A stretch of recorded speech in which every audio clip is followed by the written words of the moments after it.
Broadcasting from the business capital of the world, this is the Podcast Business News Network. It's a buzzword nowadays. People say the word mindset a lot. Got to have a certain mindset. What do they mean by that? Is it a positive mindset? More times than not, that's the direction that we're going in. And how do you have that mindset to really move your life forward? Let's dig deeper into that. And normally, I remember everything about somebody in terms of who they are and what they do, but she does so much. I have to look down here at my phone. She is a certified mental health coach, Christian life coach, instructor in the Real You Personality Indicator. She's a ministry leader, on and on and on and on and on. She's great. And she's back with us. So good to have you with us, Cheryl Hines. How's everything? It's going great. Thanks, Steve, for having me on. I appreciate it. I appreciate you. And yeah, normally I just remember what somebody's qualifications are. You do so much and help so many people. And I have to believe that a lot of that begins with the right mindset. You probably have shifted your mindset to a point where it is in a positive state. Would you say I'm right about that? Yes. Yes. So, 14 years ago, I started a journey of learning how to shift who I was and how to think differently. I was broken. I was messed up. I had come from 2 failed marriages and really had to learn how to identify in who I was in a different way of thinking of who I was. And so, taking that to now, currently where I am, walking journeys with people and helping them understand that looking at a glass half full is different than looking at it as half empty. So shifting that mindset is so vitally important for lots of different things in life today, I think. How do you stay in that mode? I'll give you a great example. I've tried to do that. I think I've been fairly successful in shifting my mindset to a more positive state. But there will be those times where you're driving on the street and somebody cuts you off. And right away, I'm like, right. You react that way. And I'm better at stopping it. So right away, well, maybe not right away, maybe 10 seconds later, it's like, oh, wait a minute. Maybe they were having a bad day. Maybe something happened. Maybe there was a phone call that came through that was life-changing and they weren't even thinking, didn't put their blinker on as they turned in front of you. My point is, how do you stay on that path to keep that shift? Once you've shifted your mindset and you're there, how do you stay there? Good question. Honestly, I don't always stay there. Recognizing it, I think, is the first key. Recognizing the path that I'm on, the direction that my mind is going to, is key for learning how to then redirect it back into a positive way of thinking. For example, my husband and I both are self-employed, and we own a carpet cleaning business. Well, we're in northern Indiana. This time of year, it starts slowing down. And understanding that we are powerless over how that goes. We're powerless over that business, but what we're not powerless over is what we focus on. Okay, we focus on the fact that God is still good, even though we don't know how many carpet jobs we're going to have in one week. Understanding that this is, that the direction we're going is, we know the direction that God has asked us to go into. And so staying focused on that and not on the negative aspects of, oh, wow, this is a big load. No, God's got it. God is taking care of it. So how to shift that mindset is all about what you focus on. Are you focusing on that person that cut you off and, just really wanting to be angry at him? Or like you said, Steve, are we focusing on, maybe they had a bad day. If I'm at a grocery store and somebody, it looks ugly at me, for a lack of a better term, and they look cross-eyed at me and they look angry, or they might respond angrily, I have a choice. Do I respond back to him or her in an angry way? Or do I think, I wonder what happened? I wonder what's going on with them that is causing them to act the way that they are acting. and then look at it from a different perspective. If I don't get involved in their mess, I'm not going to be bothered by how they respond. So it's all about what I focus on. That glass half empty or that glass half full. I like to look at it as half full. And you have the control. You said it before that you have the control over everything.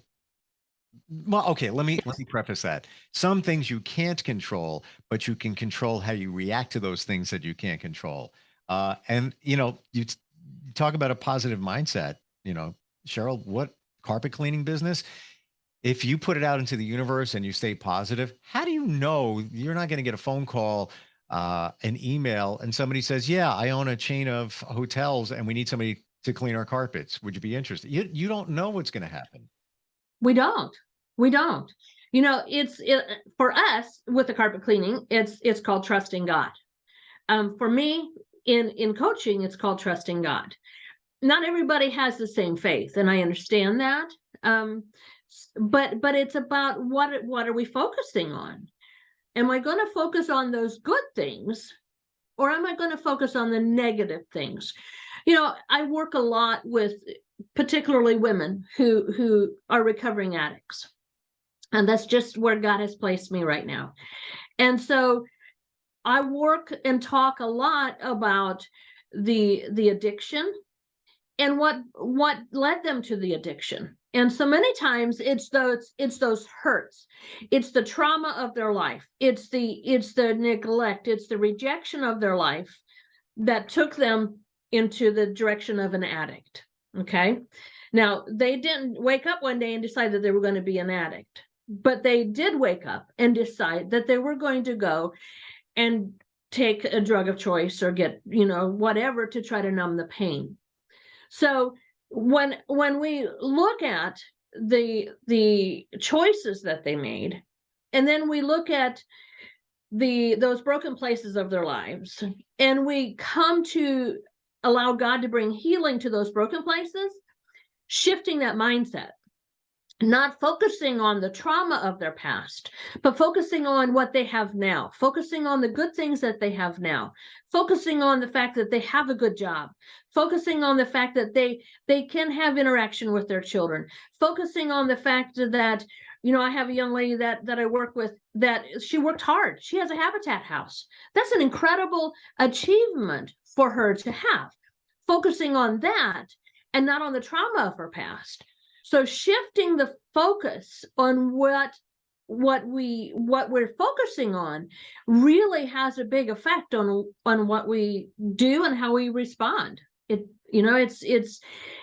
not easy. It's hard work, but it's worthwhile. It's worthwhile. I'm going to focus for just a moment on what you do in terms of working with women who are addicted. And it could be men, women, doesn't matter.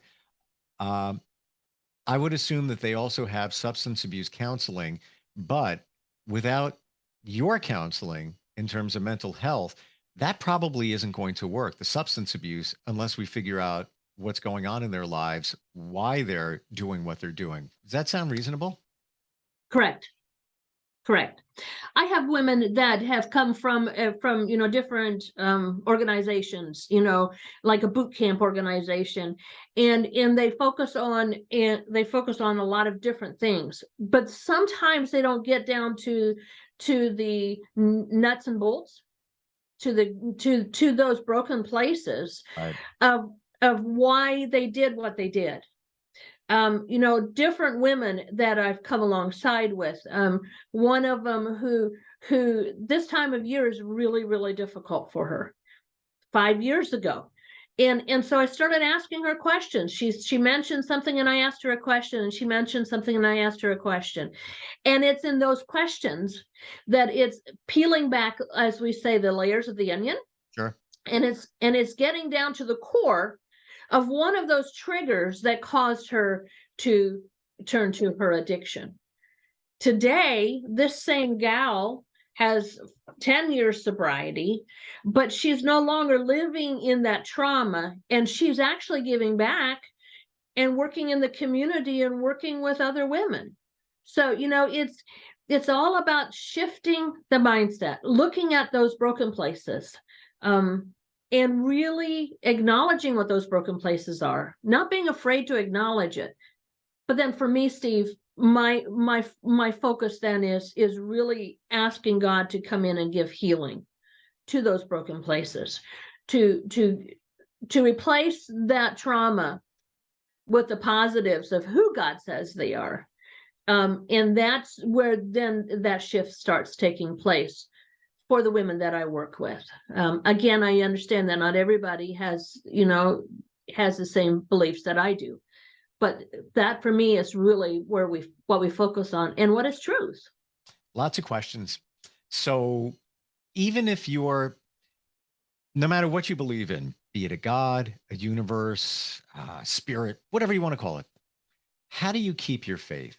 How do you keep your faith strong? How do I keep my faith strong? I just know who I am. I believe in the God of the universe. I believe that what God says about me is truth. And so I focus on those truths of who he says I am. Jeremiah 29:11 says, "For I know the plans I have for you, declares the Lord, plans to prosper you, to give you hope and a future, not to bring you harm." I live in that promise. I live in those truths. And because of that, and because of that's where my rock and my identity is, then I can choose to keep that mindset in the direction that I want it to go in. Am I perfect? No. But from where I was to where I am now, it's my family, my children, my parents, my siblings, anybody who knew me and who knows me now says that I'm a different person. Why? Because of the choices I have made in my own life. I don't believe in coincidences, and I would have to believe that you're in the position you're in, helping those women for a reason. And you have it in your wheelhouse, and maybe there was nobody else that could really do what you can do.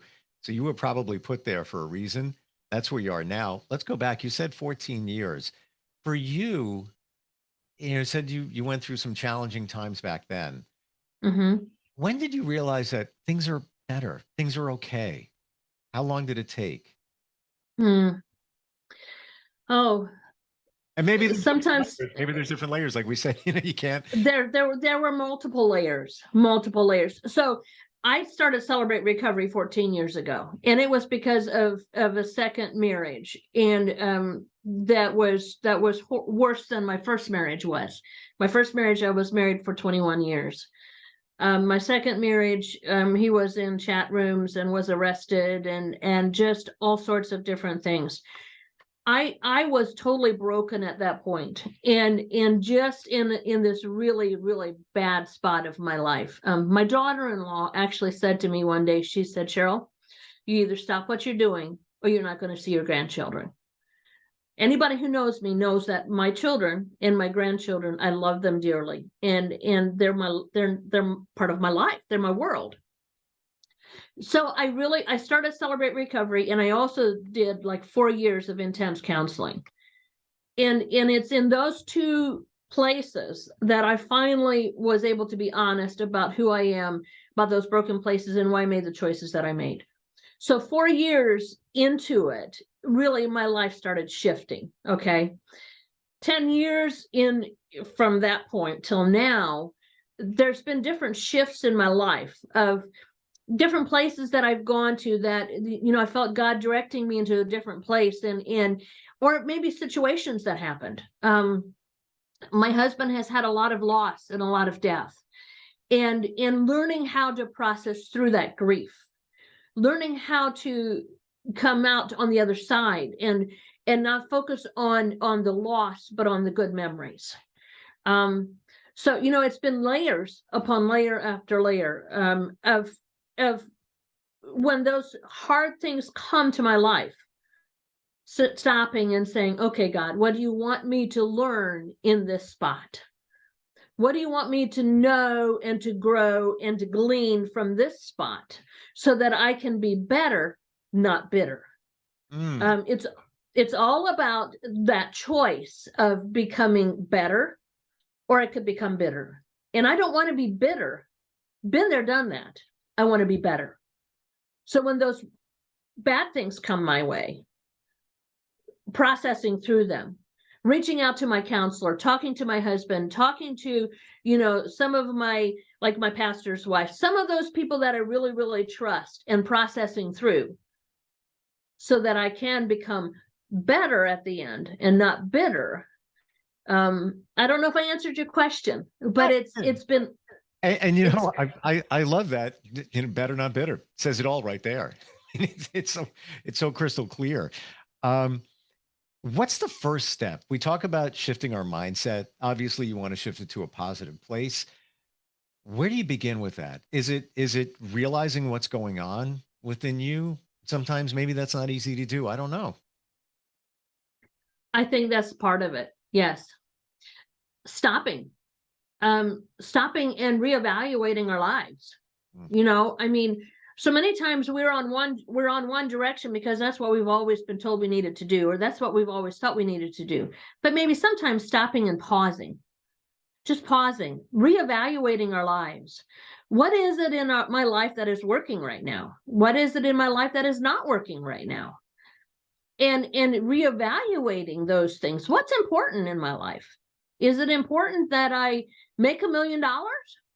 Well, if so, then I'm going to work hard to achieve that $1 million. Is it important to build community? Then that's what I'm going to focus on. So it's about recognizing where we are, stopping and pausing, looking at what's working and what's not working, whether that's just a job, whether that's family, whether that's even in an addiction, in an addiction. Now, however, in that addiction, sometimes we know that we want out of that addiction. We know that what we're doing is damaging ourselves and others, but yet sometimes we then need to reach out and get help for that addiction so that we can change the direction that we're on. It's all about looking and focusing and shifting, and you really have to have a sense of yourself, and not all of us have that, and there's nothing wrong with that, but that's where you come in. That's where you're like the mirror. Here you go. It's not being nasty, but it's like, here's what's going on. You realize what's happening here, right. And I agree with, layers. I use that one all the time. You peel them back like an onion and see, oh, that's what's going on. There's the reason potentially why you're doing what you're doing. Right. I met with a gal last night who was really battling with guilt and shame. And so we just looked at what was it about that guilt and shame? Where is that guilt and shame coming from? And so, she's just really listening. And then at some point, depending on what she said, I said, okay, so what about that is causing your guilt and shame? And what it came down to was she didn't feel value. She didn't feel value in herself. And so she felt that she needed to carry the guilt and the shame because she didn't value a certain portion of who she was. And when she recognized that, it was like a light bulb went on, and it was like it shifted, and she was like, oh, okay. Now, I've worked with this gal for quite a long time. So, there's tools that I have given her. And so, I just asked her, have you done A, B, and C? No. Why not? I don't know. Okay, should you do that? Yes, I should. So then she went home and she sent me a text a little while later and she said, okay, I finished it and I feel better. So, it's all about recognizing why you are where you are. That is so important in terms of value. We all have value. We all can bring value to others, but if we feel that we don't have value, there's a song by Jackson Browne came out in the mid-70s. It was an album cut called "A Fuse," and there's a line in there that says, "The thought of living for nothing strangles the will." Like if you feel that you're not you're living for what? I want to give to people. I don't feel I have that value. I can see easily why somebody might derail and go in a different direction, substance abuse, whatever it might be.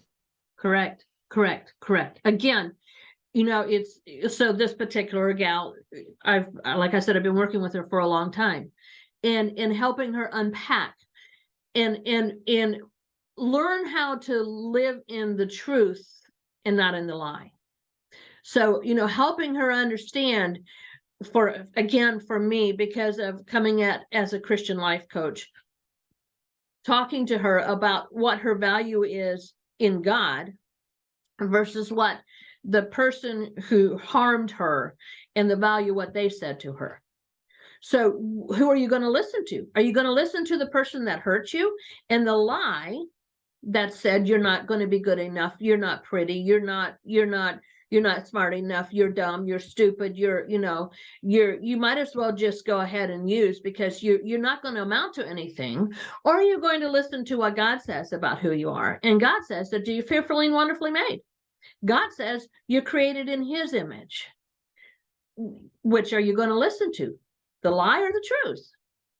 And so helping her understand that when you shift to what truth is, and truth is always that you're not ugly, you're not stupid, you're not dumb.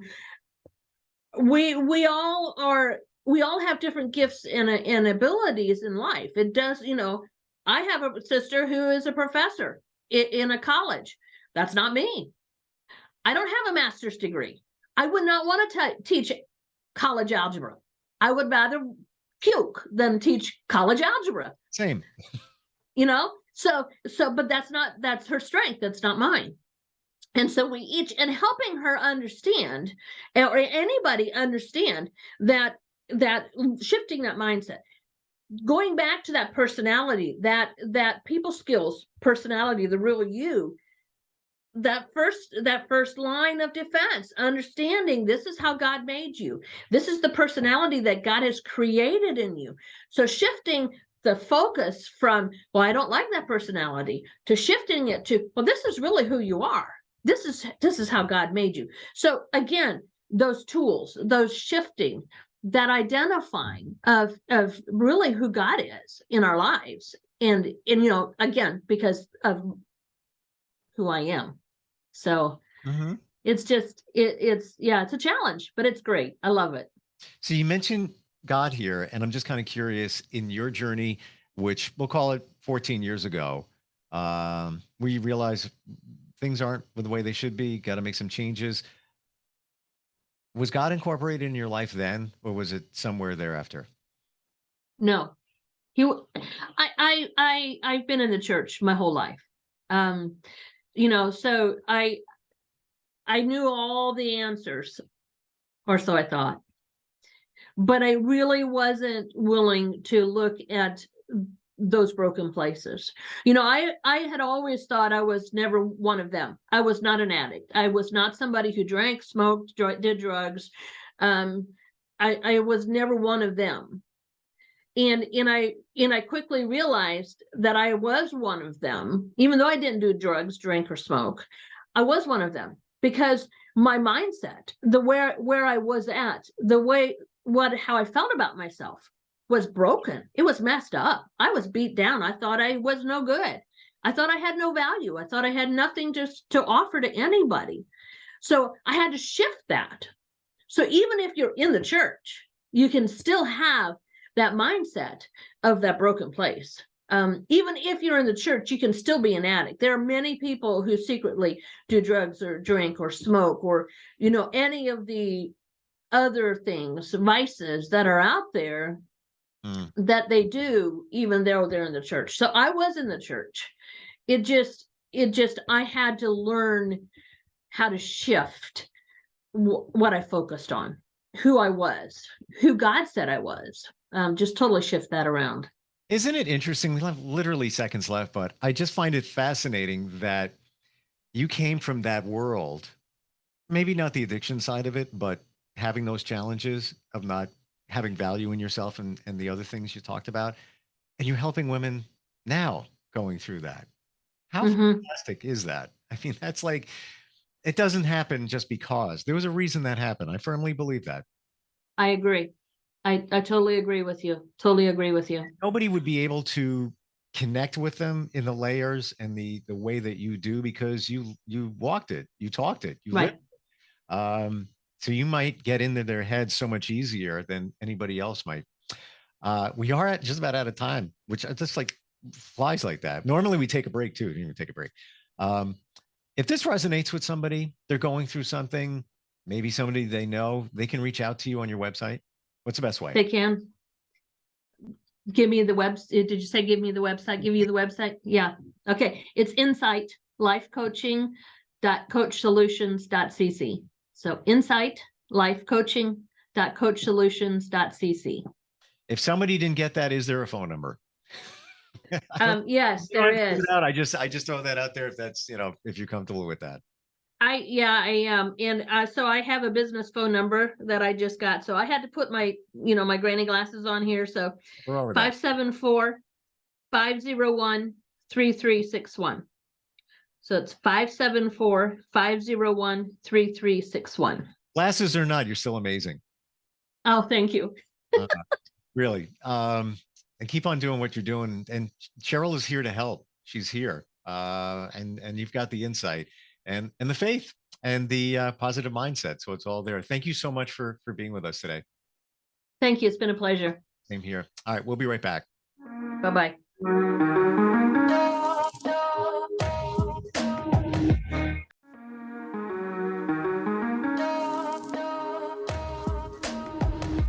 Broadcasting from the business capital of the world, this is the Podcast Business News Network.